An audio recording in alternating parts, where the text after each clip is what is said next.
আমার বন্ধুগণ, বর্তমানে আপনারা সকলেই জানেন আমার মুর্শিদে বারহাম ডক্টর ইমাম আশরাফ আলিমুল্লাহ সিদ্দিকী মাদ্দাজিল্লাহুল আলিয়া এবং নিজের জন্য নয়, বাবার জন্য নয়, গোটা বাংলার বাংলার জমিন নয়, গোটা পৃথিবীর জমিনে আনাসে কানাসে যিনি বিনা স্বার্থে সুন্নিয়ত কায়েমের জন্য নিজের অর্থকৃত সম্পদ উনি সুন্নিয়তের জন্য বিশাল বড় একটা মাদ্রাসা করেছে, মসজিদ করেছে।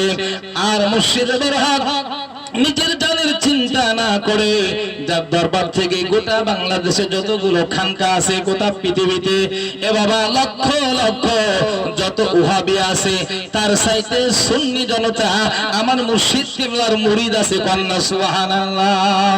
শুধু তাই না, পাকিস্তানে